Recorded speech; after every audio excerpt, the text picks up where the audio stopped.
তাদের শরীর রক্তে মাংস করে নাই, নির্মম পাথরে করা, তাই রোগ বাড়াই নিষিদ্ধ।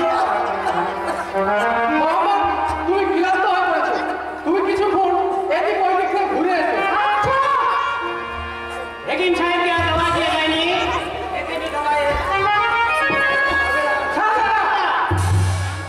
গোলাম চাবুকের গলায় ধরে বিলকুল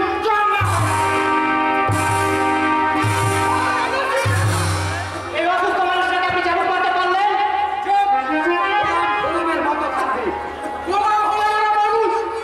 ওদের কথা ছেড়ে আপনি আপনার কথা ভাবুন। আমার কথা, আমার হাত থেকে চাবুক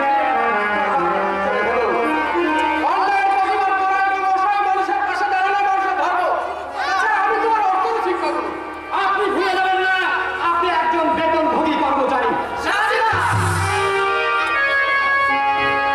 এই চাবুক যতক্ষণ শরীরে জানতে হবে ততক্ষণ চাবুক চালিয়ে যাবো। না, বিঘারে পিঠে নয়, আমি এত গরম, মারুন আমাকে মারুন। এত দরদ ভুলে যাওয়া নাসির খা অত্যাচারিত গোলামদের চরম প্রতিশোধের ইতিহাস। দিল্লির কোনো বাদশাহী বংশ ধ্বংস হয়েছে তাদের জন্য। তোমার পিতা সুলাইমান খান বংশ ধ্বংস হয়েছে তাদের জন্য। ভাগ্যবান আফজাল খান ও বিক্রম আজিজের জন্য সুলতান দাউদ খান প্রাণে বেঁচে গেছে। গোলামকে আমি গোলাম করে রাখবো। এই নাসির উদ্দিন খান নাম শুনলে তাদের কলিজার রক্ত শুকিয়ে যাবে। যদি কেউ ভুল করে মাথা তুলে তার সাহস দেখায়, মাথাটা কেটে মাটির সঙ্গে মিশিয়ে দেবো। এ কসম নাসির উদ্দিন খান কসম। খোদা, এদের না করবেন না খোদা। নাম কালাম এই খোদাকে বাবার সামনে উচ্চারণ করবি না। কোথায় খোদা? কার খোদা? সুলতান দাউদ খান বংশ ধ্বংস হওয়া শুধু সময় ব্যাপার। স্বয়ং ভগবান রক্ষা করবার তার কথা বাঁচে না। এই খোদার উপর ভরসা রাখবি না। ভরসা গভীর বিশ্বাস নিয়ে 3 লাখ ডেকেছি, কেঁদেছি। বাপ মা ভাই ও রাজ্য বদলেছে, এখন গরুর মতো কৃতদাস হাটে বিক্রি হয়েছি। এই যন্ত্রণা সব গোলামের জীবনের ইচ্ছা সঙ্গী। কেউ বোঝে না এ বেদনা কত দুঃখ। কে আমাদের সৃষ্টি করেছে? কে আমাদের সৃষ্টি করেছে? কেন আমরা গোলাম? কেন এই পৃথিবীতে এত অনিয়ম? মাঝে মাঝে মনে হয় নির্মময় পৃথিবীটাকে ছেড়ে কাপড়ের মতো কামড়ে আসছে, টুকরো টুকরো করে ফেলি, টুকরো টুকরো করে। ওই জানোয়াররা কাছে দেখতে চাবুক মারবে, লাঠি মারবে, মারুক, মারতে মারতে মেরে বলুন, বাঁচতে চাই,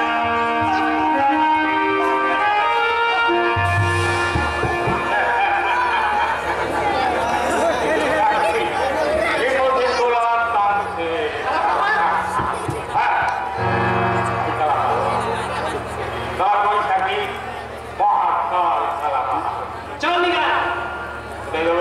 গোলামের কাজের শেষ নেই। মনিকে খুচরা গোলামের কর্তব্য, নাহলে চাবুক, লাঠি, গালাগালি। মার খেতে খেতে একদিন মরে যাওয়া। দুর্বল মানুষ দুঃখ কষ্ট যন্ত্রণা হাত থেকে নিষ্কৃতি পাওয়ার জন্য এই মন্দির মসজিদ গির্জায় ঈশ্বর আল্লাহ ভগবানের কাছে প্রার্থনা করে। কিন্তু নিষ্কৃতি পাই না, হিরোরা মরে পাট পাট। আর নিজের ক্ষমতা নিজে পেয়ে সেই ভিড় আমার জীবনে একবার। আমরা তো মরেই বেঁচে আছি। এই মৃত্যুদেহ লড়াই করবে কি করে? আমরা জীবন্ত লাশ। তাহলে তো লাস্টে আবার মৃত্যুতে এত ভয়। না না, আমি মরতে চাই না।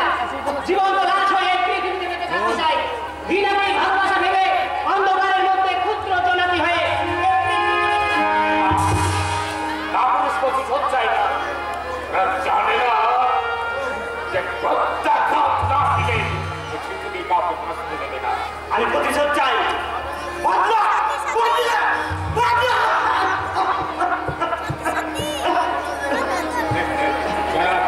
যারা শাসক হয়ে শাসন যাবত মারছে, তারা হাজার হাজার মানুষকে হত্যা করে ক্ষমতা কায়েম করেছে। আজ থেকে আমি চাবুকের আঘাত ফিরিয়ে দেবো। আমি আমার দ্বিতীয় কালামা, দ্বিতীয় কালামা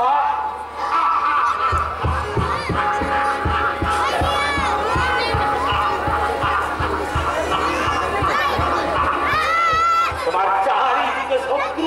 আমি নির্ভীক,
পরীক্ষা নিতে যাবেন না। কারা পাহাড় কাউকে কৈফিয়ত দেয় না, কারো গোলামি করে না, কারো তিরস্কার বরদাস্ত করে না। বিদ্রোহী নও, বিরোহী। তুমি বীর নও, কাপুরুষ। তাই কারো পুরস্কার সহ্য করতে পারো না। বাইরে তুমি নির্মম কালা পাহাড় ভুলে বিরাজমান গ্রামে শান্ত স্বভাবে নিষ্ঠাবান কালা চাঁদ রায়কে অন্তর থেকে ভুলতে পারো। আপনি তোমার পিতা নন্দনকারে আবাল্য একাত্ম বন্ধু বিরাজমান গ্রামে বীর মহাত্মা মনে পড়ে? আল্লাহ, আপনি সেই হ্যাঁ, আমি সেই বীর মোহাম্মদ। শৈশবে পিতৃহারা হয়েছে, আমার কাঁধে চেপে ঘুরে বেড়ায়। আল্লাহ, না না, আমি আমার ওদেরকে আমি ফেলে গেছি।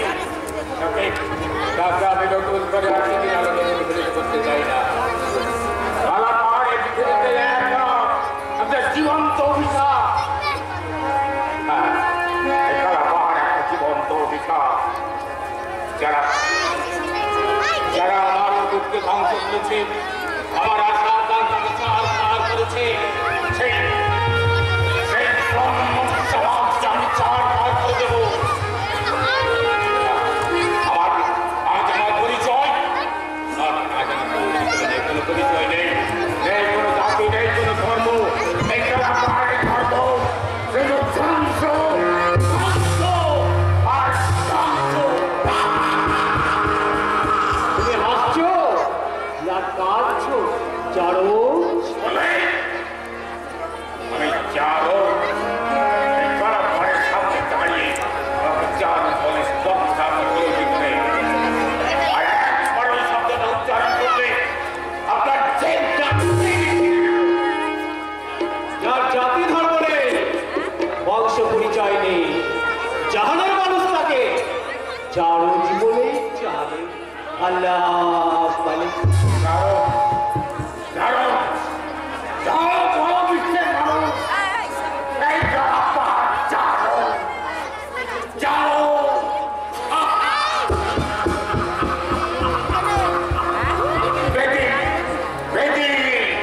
জঙ্গলের একটা পূজিত হিংস্র জন্তু এই কালা পাহাড়।